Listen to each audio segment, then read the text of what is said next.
So yesterday we started the process of a histogram, right?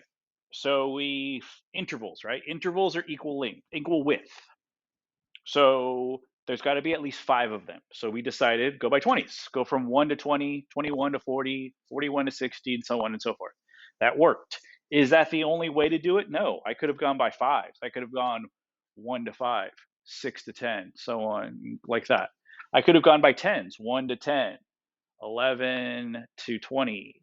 I could have done that. I would have had more intervals, but as long as you have at least 5, you're good. Okay. Frequency, how many times it happened? We made a list of that. Tally mark, 62 countries, 1 to 20, 8 countries, 21 to 40, so on and so forth. Relative frequency, percent, decimal percent, decimal percent. And that's it. We stop there. The last step is to actually draw the thing. Okay. So first of all, we start with an X and a Y axis. They're all positive. Everything's positive. So we don't need the negatives. We don't need all 4 quadrants. We just need quadrant 1. Okay, so that's the first thing. The second thing is label. Label. Okay, so the X is always going to be the intervals. The Y is always going to be it'll either be frequency or relative frequency. Sometimes they use frequency. In this class, most of the time they use relative frequency. So we'll use relative frequency since that's what they use most of the time in this class.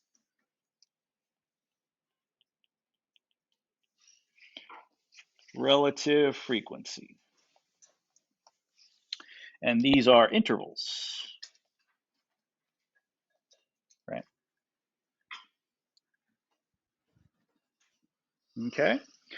So if we look at our relative frequency, it's going to go from 0 up to 1 because none of the numbers, so you can use percents or you can use decimals.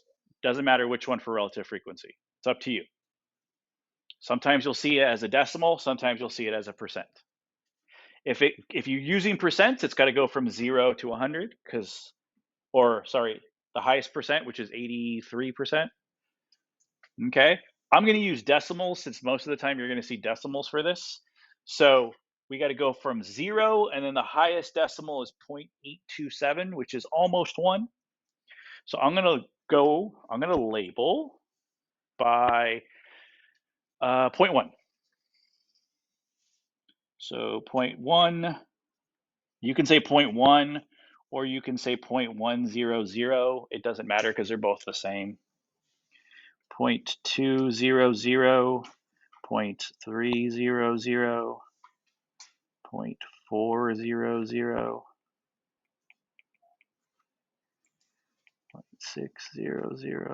0.700. I got to go a little bit higher. 0.800, and then I'm going to stop at 0.900 because I don't have anything above 0.9.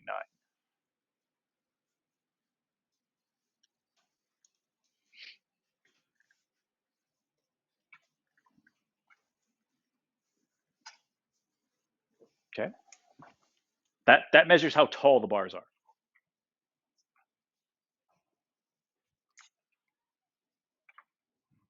All right.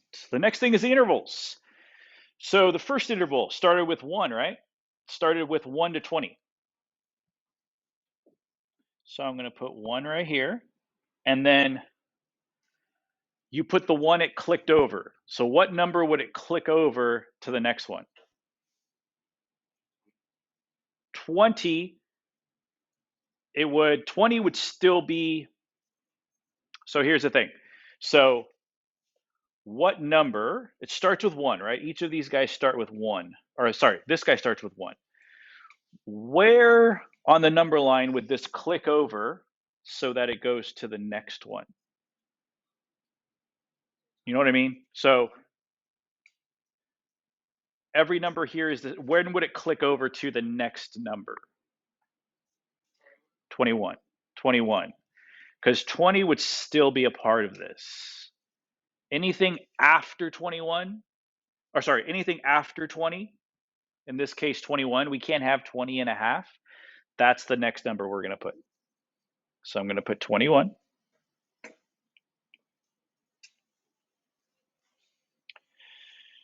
The next click over is everything after 40. 41. The next one is 61. The next one is 81. And the last one is 101. And then it ends at 120.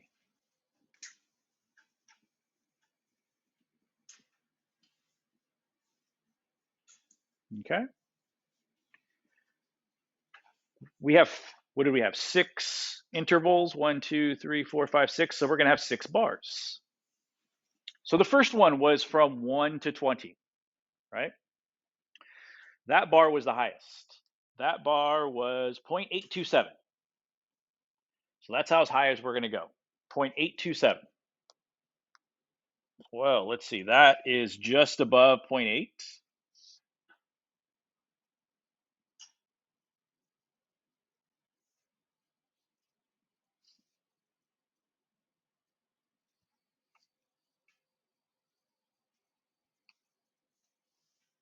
Okay. Yes, that one was 0.827. Okay. The next bar wasn't as tall. The next bar was 0.107. So that one goes here. Now it's going to touch.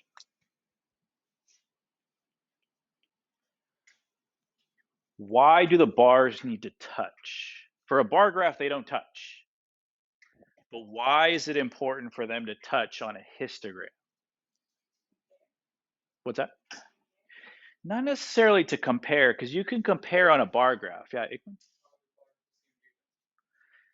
kind of. You're getting close there. What's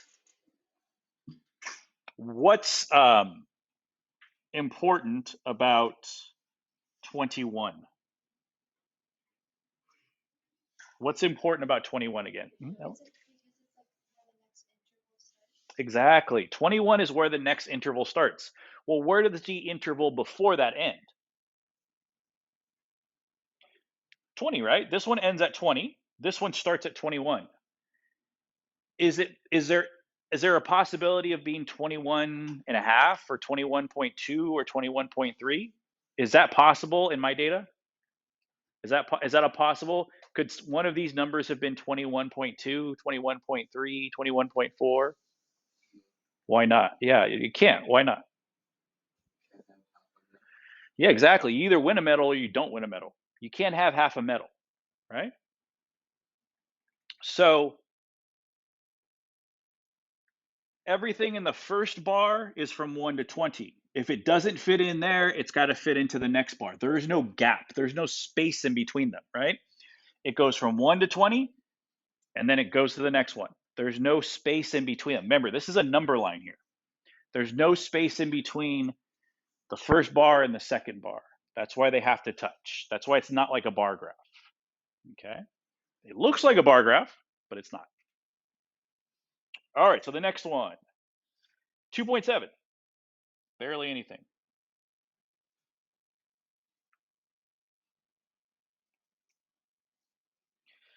And then the last 3 are all the same, even smaller than that.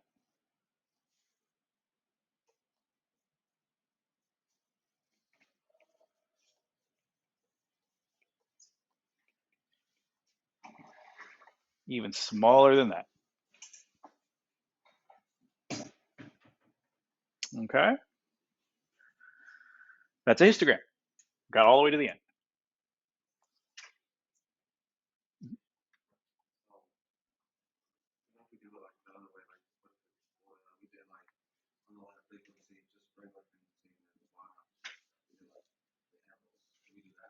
Say it again. How'd you do?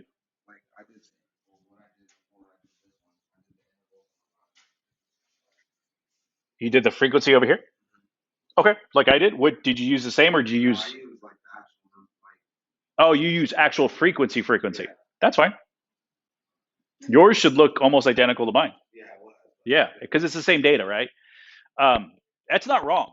Most of the time, you're going to see it with decimals in it. So that's why I did it. That's why I did it that way. But it's not wrong. You're right. The percentages over here, they're the same as the decimal. They're just a percent. That's it. 0.827 is the same as 82.7%. Okay. Yeah. You can use those too. That's okay. That's relative frequency. Okay. All right. So now what I want you to do is, what they're going to do is, like I said, I told you guys before, you don't have to draw them by hand. You're going to do one more by hand today on your own I want you to practice on your own. But after really today and today's assignment, you're not going to really do it by hand. You're going to do it on the calculator. I'm going to teach you how to do that at the end of the period. The main thing they want you to do is interpret it. What's going on here? What the heck is going on here? What is it showing? Sometimes it's very obvious. This one's very obvious. What the heck is going on here? What if you had to put that in a sentence? How would you say what's going on here? What jumps out at you, in other words? Which means what? You're right. Which means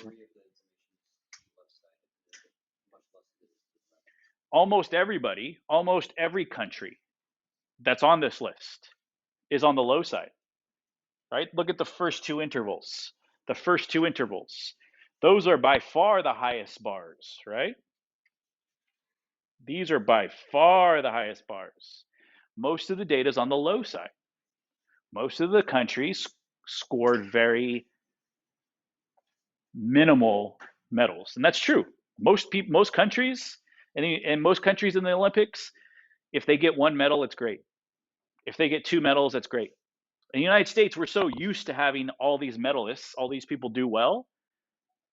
But in other countries, it's like these people are national heroes. They're never forgotten if they win a medal because they're such small countries, right? Most of the countries aren't like the United States. We are the richest country in the world. We have the most resources in the world, right? So we expect a lot of medals. But if you come from another country, it's not expected of you. So if you do it, it's great. That's why this one is so high, right? There's only one United States. That's why we're over here. Okay. So yeah, so one of the ways to describe it is by describing what's called the shape. Describing what's called the shape. Okay. So there's three basic shapes. There's skew, either skew to the right or skew to the left. Those are the last two. Or symmetric. There's different types of symmetric though. Symmetric means same on one side as the other, right? If I was to fold this paper over exactly on itself, it would be exactly the same on one side. It's a mirror, right? It's a mirror. Cut it in the middle, it's the same on both sides. That's what symmetric means. There's three types of symmetric. Symmetric, regular symmetric is the first one. You see the high point is in the middle. The other sides kind of tail off. Is it perfectly symmetrical? No, right? Like this is the middle here. Make it bigger. This is the middle here. This side over here is a little bit higher than this side over here. So it's not perfectly symmetrical, but you get the idea, right? Symmetrical bimodal means it's symmetrical. Here's the middle, I cut it in half. But that means bimodal means there's two peaks. Two peaks. Another word for mode, is peak. It's got two peaks. So one peak here and one peak here. That's why it's called bimodal. Okay. And then the other type of symmetric is what we call uniform, where everything's kind of the same. Uniforms mean you're all, if you guys were dressed in uniforms, you'd be all dressed exactly the same, right? That's what uniforms are. Every bar is about the same height. About the same height. So that's why we call it uniform. Okay. So when they ask you to describe the shape, that's what they're asking you. Which one does it best fit into? None of this is going to be exact. Nothing's perfect. It's real data. Real life, nothing's perfect. But which one does it best fit into? So we said it. John, what did you say? Which one best? Skew to the right. I would say skew to the right. Skew to the right means most of the data is on the left side. All right. Skew to the right means most of the data is on the lower side. Skew to the left means most of the data is on the higher side. Okay. The way I remember it, because it's kind of opposite the way you think. You think, oh, most of the data is on the left, so isn't it skew left? And most of the data is on the right, isn't it skew right? No, it's actually the opposite. This is the way I was taught to remember. It might help you, it might not. So if you have skew to the right, if it's skew, you'll know if it's skew because your peaks will be on one side or the other. Let's say you were on top. Let's say you were on top here. And you were skiing down one of them or snowboarding down one of them. Which way would you want to snowboard if you were up here? Would you want to snowboard to the right or to the left? To the right. What would happen if you went to the left? It's a cliff, right? That's not called snowboarding, it's called dying. You wouldn't be around very often, right? So that's the way I remember it. Skew to the right, ski to the right. Same thing with over here.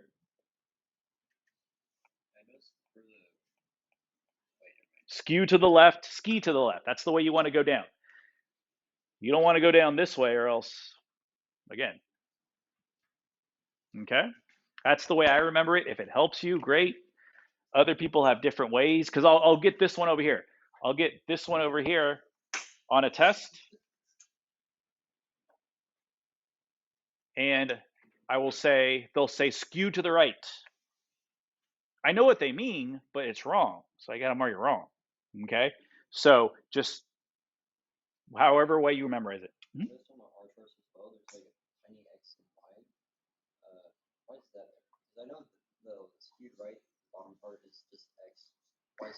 Yeah, I don't know why there's X's and there's Y's. That's a good question. Don't worry. Yeah, don't worry about those X's and Y's.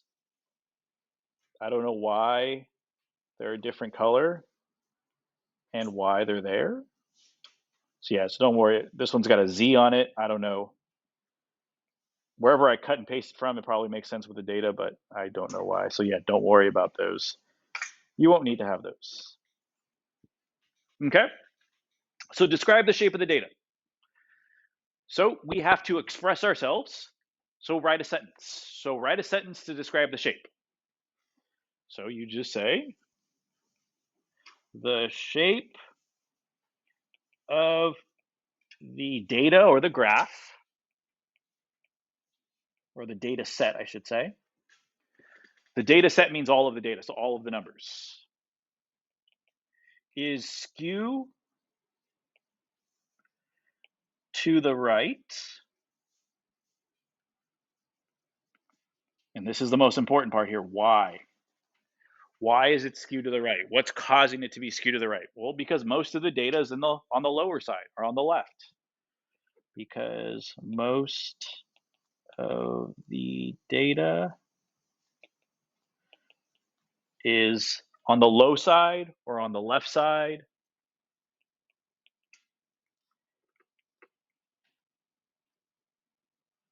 You don't have to, that's it.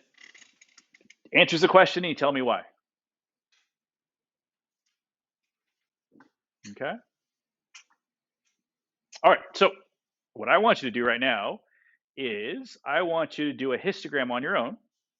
You're going to do one for the NFL. The NFL numbers that we use, the dot plot, I want you to do one for those. Okay? So if you need to use a separate sheet of paper, that's fine. If you have room on your paper, go for it. Wherever you need to do it. I'll give you guys about 10, 15 minutes to do that. So just like the steps we did, but this one you're going to do on your own.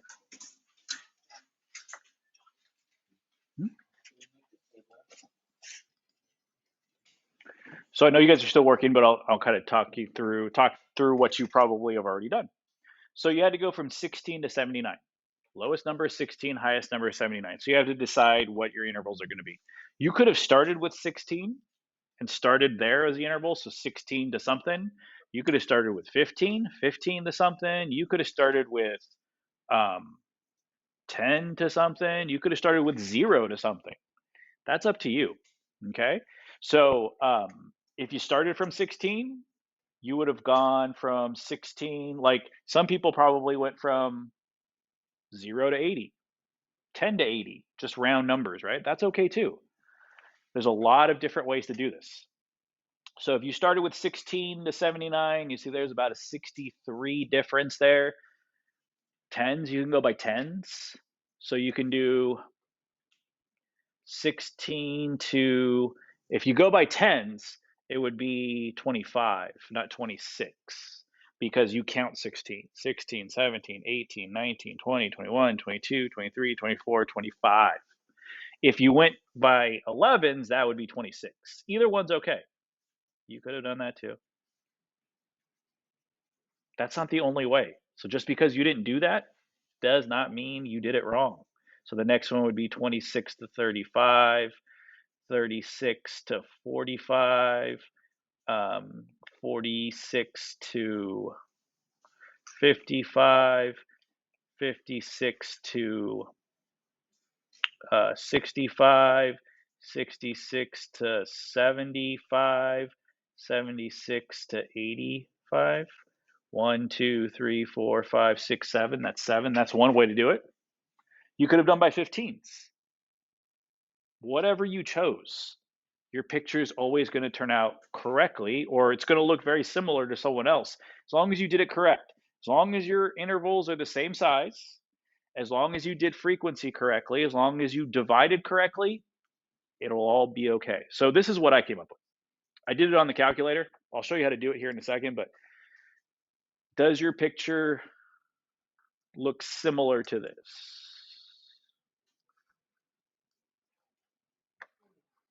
So how do I know it's right, or how do I know it's wrong? What do I look for? Well, we talked about it. Is your peak somewhere around here? Do you have really low on the outside over here? Do you kind of have medium at the beginning and after the peak? That's what I look for. So when I look at yours, it's pretty easy to tell if you did it right or if you did it wrong. If your peak is in the front, something's wrong. If your peak is on the right side, something's wrong. If your peak is kind of towards the center, I know you did it okay. If you have really low on the outside, kind of medium anywhere else, peak in the middle somewhere, like I said, around that 50, 30 to 50, then I know you did it right. Okay? It all depends. It depends how you cut it up. Yeah. So 30 to 50 is your highest, right? Yeah. That makes sense. 30 to 50 is the highest, right? You might have cut it, if you cut it even shorter, then you might have had 2 peaks, right? But as long as 30 to 50 is your high points, your higher peaks, you did it okay. All right. The calculator used,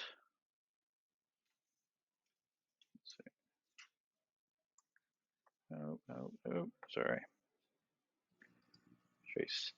So the calculator, when it came up with it, it said 16 to 26.5. So theirs is about 11 and a half. Their intervals were about 11 and a half. So this is 11 and a half, starts with 16 to 26.5. There were 5 of those in there. 26.5 to 20 to 37. There were 4 in there. 37 to 47.5. There were 14 in there. 47.5 to 58. There were 4 there. 58 to 68.5. There were 3 there. 68.5 to 79. There were 1 there, and then there was 1 over here. 79 to 89.5. That's what the calculator came up with. Still the same numbers as yours. It still reflects. It's not exactly the same picture, but it tells the same story. Okay. Okay. So what I want you to do now, last thing we're going to do, calculator time. Calculator. I'm going to show you how to do this on the calculator. Okay. So get your calculators out. Turn them on if they're off. There's a couple things we need to do on the back in the check. So this is being recorded. So if you forget how to do this, it's always being recorded, so you can go back and look at how we did this. Okay. So what first thing I want you to do is, my calculus class uses it. They use the y equals button. So see the y equals button at the top left? Click on that. Make sure that's blank. Make sure there's nothing here. If there's anything here, it's going to throw it off. So if there's something there, just hit the clear button. Just hit the clear. Clear is right underneath the arrow down. Hit clear. Make sure all of these are blank. Okay, that's the first thing. Okay. Then just hit clear. Like if you type something in, and I don't want that, all I do is hit this clear button, and it clears it out. Okay, that's the first thing. Second thing, we're going to put the numbers. We have to tell the calculator what the data is. So anytime we want to make what's called a list of numbers, that number, those lists that you have on your paper, we want to put it in the calculator. So to make a list, you go to the button in the middle, top middle, it says stat. We're going to use that button a lot because it's a stats class. So it's stat right here. We're going to use that button quite a bit. The first one says edit. You're going to hit enter. You're going to hit enter, and it's going to give you a bunch of lists. There might be lists already in there because my stat students from last year left the lists in there, right? So if it's not your calculator, there might be lists already in there. To erase a list, this is how you do it. So watch this. So watch before you do. Watch up here before you do it. Don't try to do it while I'm talking because you'll lose. Watch it and then do it. Okay? Okay, stat,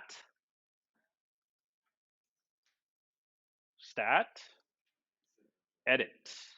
So number one, you can hit number one, or you can just hit enter, and that'll take you to the list.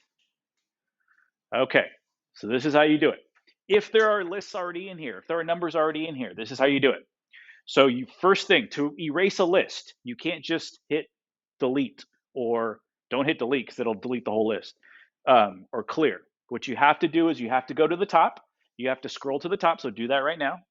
Do it so that L1 is blank, is in black. Then you're going to hit enter. Enter. Oh, sorry, you don't need to hit enter. It's okay, it doesn't do anything, but hit clear. Hit clear.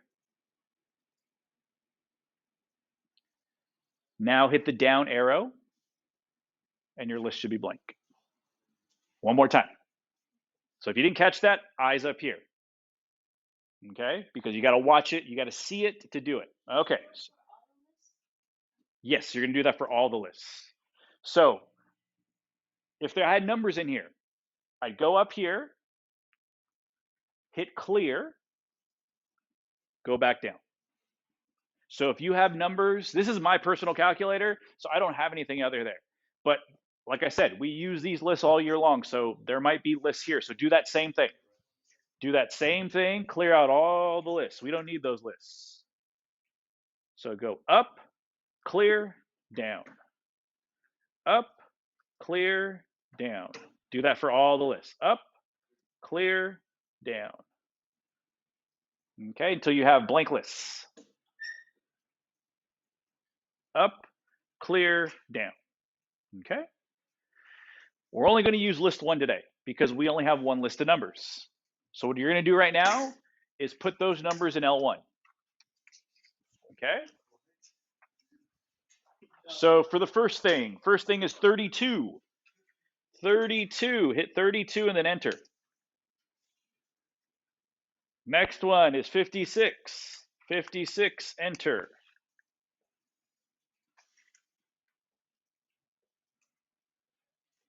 There's 16 numbers. If you put them all in correctly, make sure you put them all in correctly. Don't leave off a number or else the data will be thrown off.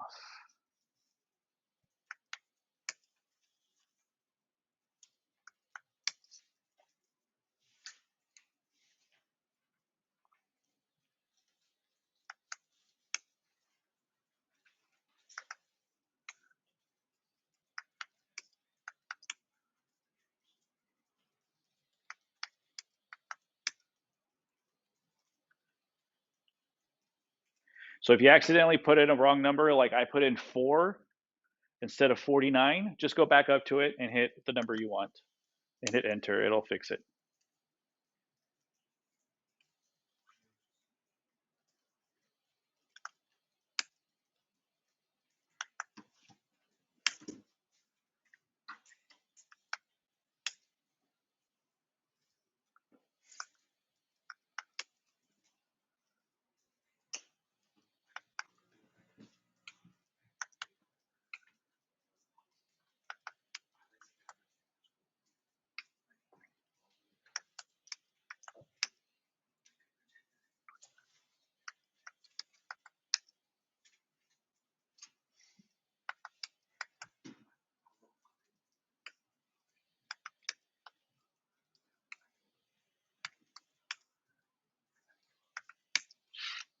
Okay.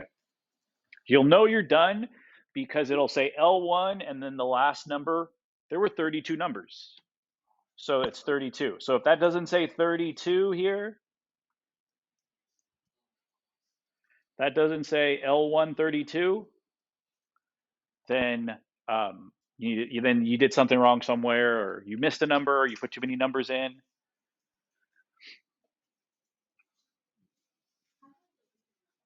If you accidentally put a number that you don't want, you got to hit the delete button. Hit the delete, and that'll get rid of it. So delete deletes the number. Okay. So just do that. Tomorrow I'll show you actually how to do the graph. That's the longest part. That's by far the longest part, putting the numbers in. Everything else is pretty quick. We could do it in 2 minutes, but I don't want to have to do it in 2 minutes because then you won't remember it. So we'll finish. First thing we do tomorrow, we'll get the calculator. So every calculator here has those numbers put in. So even if you don't grab the calculator you're using, it'll still be ready to go. Okay. All right. All right. So today I'm gonna post your first assignment. It won't be due till Thursday. You're not gonna turn it in by hand. You're gonna scan and upload it. Okay, you're gonna scan and upload it on Google Classroom. Okay, so it'll be due Thursday by midnight. Okay, so you have all day today, all day tomorrow, all day Thursday to turn it in. Don't wait till the last minute, but you do have that time.